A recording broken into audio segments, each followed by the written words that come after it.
ٹھیک ہے، جیسے کہ یہاں پر یہ جو حاکم تھے واجد علی شاہ، تو ان کی جگہ ان کو نائب مقرر کر دیا گیا، یعنی کہ ان کی جگہ اب یعنی کہ یہ حکومت کریں گے۔ جیسے کہ کوئی ہم مثال کے طور پر کہتے ہیں کوئی سا چیپٹر پڑھا رہے ہیں، ٹھیک ہے، اب وہ تھوڑے دنوں کے لیے چلے گئے ہے نا، اور ان کی جگہ کوئی دوسرے سر آئے اور وہ پڑھا رہے ہیں، تو وہ جو ابھی موجودہ حال میں پڑھا رہے ہیں وہ ہوں گے نائب، ٹھیک ہے۔ ان کی دوسرے کی جگہ کام کرنے والا تھوڑے بہت دنوں کے لیے آتا ہے، اس کو ہم بولتے ہیں نائب۔ مقرر کیا گیا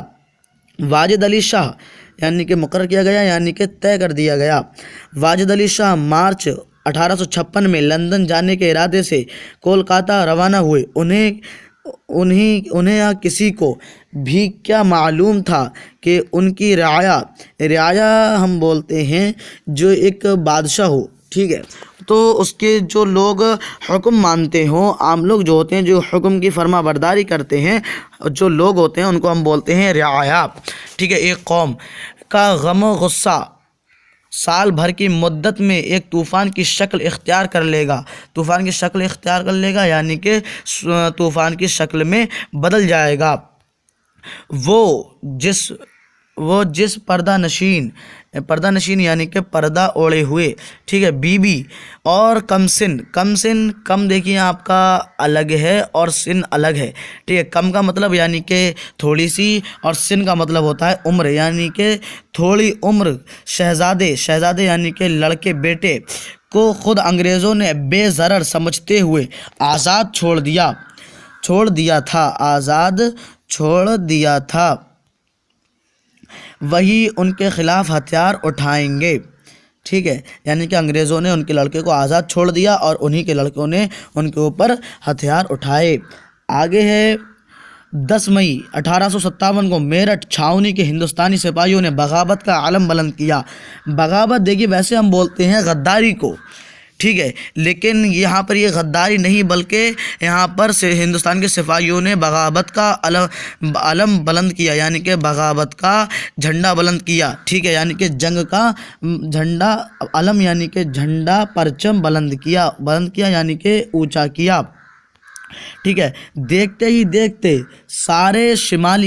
شمالی دیکھیے، یہ آپ کی 4 دشائیں ہوتی ہیں، جیسے کہ پورب، پچھم، اتر، دکن۔ ایسے ہی پورب کو ہم بولتے ہیں مشرق، ٹھیک ہے، پچھم کو ہم بولتے ہیں مغرب، اور اتر کو ہم بولتے ہیں شمال، اور دکن کو بولتے ہیں ہم جنوب۔ تو یہ جو دشا ہے وہ ہے شمال یعنی کہ اتر ہندوستان میں انگریزوں کے خلاف بغاوت شروع ہو گئی، ٹھیک ہے، یعنی کہ انگریزوں کے خلاف جنگ کی تحریک جو تھی، مشن جو تھا وہ شروع ہو گیا۔ دلی کے بہادر شاہ، جھانسی کی رانی لکشمی بائی اور اودھ کی بیگم حضرت محل ایسے اشخاص تھے۔ اشخاص ہم بولتے ہیں یہ شخص کی جمع ہے، ٹھیک ہے، اشخاص، اور اس کا مطلب ہوتا ہے آدمی، ٹھیک ہے، لیکن یہاں پر یہ سارے لوگ یہ فوجی کی قیادت کر رہے تھے، ٹھیک ہے، رہنمائی کر رہے تھے، تو انہیں مردوں کی طرح انہوں نے کی تھی، تو ان کو اشخاص کہا گیا۔ اور دیکھیے یہاں پر بہادر شاہ یہ بھی اشخاص ہیں، ٹھیک ہے، یہ مرد ہیں، تو یہ بات ان کو بھی یہ بات ان پہ بھی سیٹ ہوتی ہے، ٹھیک ہے، یعنی کہ اشخاص تھے جنہوں نے ان سپاہیوں کی سربراہی کی یعنی کہ قیادت کی، یعنی کہ قیادت کرنا، سربراہی کرنا، انہی کی کہنے پر سپاہی آگے بڑھتے اور انہی کے کہنے پر سپاہی پیچھے ہٹتے، اور ملک بھر میں جنگ کے شعلے بھڑکنے لگے۔ مقصد سب کا ایک تھا، یعنی کہ مشن سب کا ایک تھا کہ انگریز ہندوستان سے نکالے جائیں، اور اسی لیے اس تحریک یعنی کہ مشن کو، ٹھیک ہے، تحریک ہم بولتے ہیں مشن کو، بغاوت یا غدر کہنا صحیح نہیں ہے، بلکہ برطانوی سامراج سے ٹکر لینے کی یہ پہلی کوشش تھی۔ عام طور سے اسے ہندوستان کی پہلی جنگ آزادی کے نام سے یاد کیا جاتا ہے۔ حضرت محل کی ان سپاہیوں سے جب پہلی ملاقات ہوئی تو وہ پردے میں تھیں۔ سپاہیوں کا اصرار تھا یعنی کہ بار بار وہ کہہ رہے تھے حسرت بھری نگاہ سے، اداس منہ سے، کہ حضرت محل اپنے اکلوتے بچے برجیس قدر کی تخت نشینی یعنی کہ تخت پر بیٹھنا، بادشاہ ہونا، رضامند ہو جائیں یعنی کہ مان جائیں، راضی ہو جائیں۔ 5 جولائی 1857 کو برجس قدر کی تخت نشینی عمل میں آئی، ٹھیک ہے، یعنی کہ ان کا تخت پر بیٹھنا عمل میں آئی، اور ان کی ماں راج ماتا اور جناب عالیہ کہنے جانے لگیں۔ ان کے تدبر ہم کہتے ہیں سوچ بوجھ کو، ٹھیک ہے، اور جوش عمل نے آزادی کی تحریک میں ایک نئی روح پھونک دی۔ غیر معمولی شجاعت کے اعتراف میں، ٹھیک ہے، غیر معمولی شجاعت کے اعتراف میں پھونک دی، ٹھیک ہے، یہ تھوڑا اگلے ہو گیا تھا۔ 31 جولائی 1857 کو پہلا حملہ 31 جولائی 1857 کو پہلا حملہ مولوی احمد اللہ شاہ کی کمان میں بیلی گارد پر ہوا۔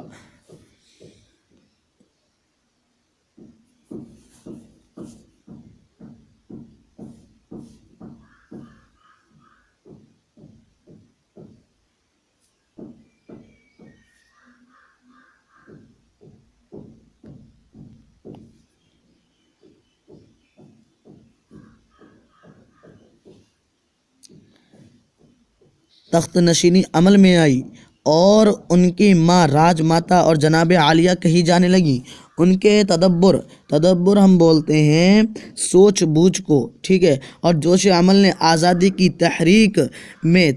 یعنی کہ مشن میں، ٹھیک ہے، ایک نئی روح پھونک دی، ٹھیک ہے۔ اور آگے ہے آپ کا 31 جولائی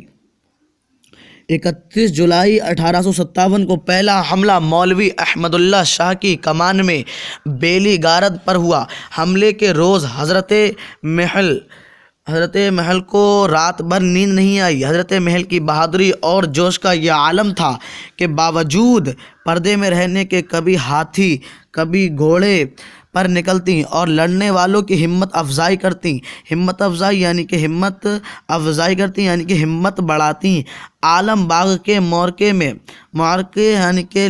عالم باغ کے لڑائی میں راجمان سنگھ کو ان کی غیر معمولی شجاعت یعنی کہ جو معمولی نہ ہو، شجاعت یعنی کہ طاقت، ٹھیک ہے، طاقت کے اعتراف یعنی کہ تسلیم کرنا، قبول کرنا میں علاوہ خلعت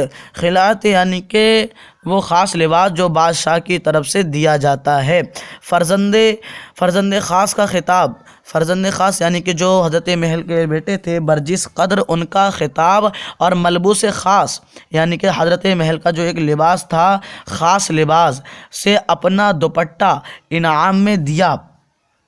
اور وعدہ کیا کہ فتح یابی یعنی کہ جیت لینے کے بعد، ٹھیک ہے، جیت ہونے کے بعد پر اس سے کہیں کچھ بڑھ کر دیا جائے گا۔ میرٹھ، دلی، کانپور، الہ آباد، گوالیر، جھانسی، کالپی، آگرہ آزادی کی تحریک کے تمام بڑے مراکز، یہ مرکز کی جمع ہے، مراکز انگریزوں کے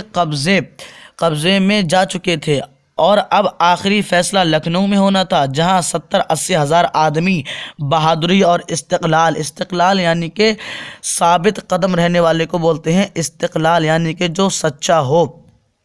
کے ساتھ، سچائی کے ساتھ، استقلال کے ساتھ ڈٹے ہوئے تھے۔ ان کی قوی عزت یعنی کہ بڑی عزت کے احساس نے حضرت محل نائب السلطان یعنی کہ سلطان کے نائب، جو سلطان کی غیر موجودگی میں حکومت بادشاہ تھی، ٹھیک ہے، کہ علم کے نیچے، علم یعنی کہ جھنڈے کے نیچے شہر میں جمع کیا تھا ایسے سرفروش ایسے مجاہد ہم بولتے ہیں جنگ لڑنے والوں کو، ٹھیک ہے، مجاہد یعنی کہ جنگ لڑنے والا، ٹھیک ہے، سرفروش مجاہد ایسے مجاہد جو جان کو ہتھیلی پر رکھ کر لڑتے ہیں کے مقابل انگریزوں نے جس فوج کو جمع کیا، تعداد اور اہتمام ایسا لشکر جرار یعنی کہ اتنی بڑی فوج کبھی ایک محاذ ہم بولتے ہیں لڑائی کا میدان پر یکجا نہ کیا گیا تھا یعنی کہ ایک جگہ اکٹھا نہیں کیا گیا تھا۔ شروع مارچ 1858 کا زمانہ حضرت محل کے لیے بڑی آزمائش کا زمانہ تھا، آزمائش یعنی کہ امتحان کا زمانہ تھا۔ دل کشا، قدم رسول، بیگم کوٹھی، سکندر باغ، موتی محل، شاہ نجف، قیصر باغ، ہر طرف موت کا بازار گرم تھا، اور یہ جانتے ہوئے بھی کہ سب سے زیادہ حملے کا رخ چولکی کی جانب ہے، حضرت محل کسی طرح چولکی چھوڑنے کا نام نہیں لیتی۔ ان کے صلح کاروں یعنی کہ رائے مشورہ دینے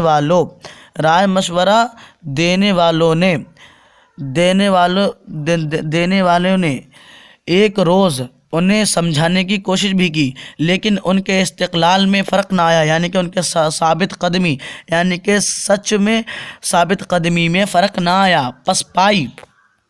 پسپائی کہتے ہیں پیچھے ہٹ جانا، ٹھیک ہے، ہار مان جانا۔ مخبری یعنی کہ جاسوسی کا سلسلہ یعنی کہ کام شروع ہو چکا تھا۔ جدید ہم بولتے ہیں نئے کو، ٹھیک ہے۔ جدید ترین اسلحہ یعنی کہ جدید خوبصورت اسلحہ، جدید ترین اسلحہ یعنی کہ ہتھیار، اسلحہ سے لیس انگریزی فوجیں شہیدوں اور زخمیوں کو روندتی اپنا پرچم لہراتی چلی آ رہی تھیں۔ حضرت محل کو مدافعت یعنی کہ دفاع کرنا یعنی کہ بچاؤ کرنا سے روکنے کی خاطر انگریز سپہ سالار جزل اوٹروم کی پہلی پیشکش تھی یعنی کہ دعوت تھی کہ شجاع الدولہ کے زمانے کا عود واپس کیا جائے گا، بشرط یعنی کہ اس شرط کے ساتھ کہ جنگ موقوف کی جائے یعنی کہ روک دی جائے۔ موقوف ہم کہتے ہیں رکنے کو، ٹھیک ہے، موقوف کی جائے۔ جناب عالیہ نے اوٹروم کی پیشکش کو جواب کے قابل بھی نہ سمجھا۔ اوٹروم کا دوسرا صلح نامہ جس میں واجد علی شاہ کی سلطنت یعنی کہ حکومت واپس کرنے کا وعدہ تھا، بشرط یہ کہ جنگ سے باز آئیں یعنی کہ جنگ روک دیں۔ حضرت محل کو اس وقت ملا جب وہ اپنی منتشر ہم کہتے ہیں پھیلی ہوئی، ٹھیک ہے، بکھری ہوئی فوجوں کو لکھنؤ ہی میں روکنے کے لیے تھا کہ کسی اور مقام کا رخ نہ کریں، مقام یعنی کہ رخ نہ کریں اور کہیں نہ جائیں اور کسی جگہ پر نہ جائیں۔ ان کو وہیں گھر بیٹھے 25,000 روپے ماہوار وظیفہ ملے گا۔ حضرت محل نے اس کی بھی پرواہ نہ کی۔ جنگ جیت لینے کے بعد ملکہ وکٹوریہ نے عام معافی کا اعلان کیا۔ حضرت محل نے جنگ ہاری تھی، ہمت نہیں، اپنی عارضی فرودگاہ لوندی سے ہی انہوں نے اپنی جوانی فرمان میں ملکہ وکٹوریہ کی پیشکش کو ٹھکرا دیا اور غلامی قبول کرنے کے بجائے، ٹھیک ہے، یعنی کہ انہوں نے غلامی قبول کرنے کی بجائے برابر لڑتے رہنے اور بے وطنی کی زندگی بسر کرنے کو ترجیح دی۔ بے وطنی یعنی کہ بغیر دیش کے، ٹھیک ہے، زندگی بسر کرنا یعنی کہ زندگی گزارنا کو ترجیح دی یعنی کہ بڑھائی دی، ٹھیک ہے، بس ترجیح دی۔ نومبر 1859 کے آخر تک حضرت محل اودھ کی شمالی سرحد سے انگریزی چھاؤنیوں پر چھاپا مار بندوبستوں کا انتظام کرتی رہیں، لیکن جب تحریک نے دم توڑ دیا یعنی کہ مشن میں جو لوگ تھے انہوں نے دم توڑ دیا تو دونوں ماں بیٹے اپنے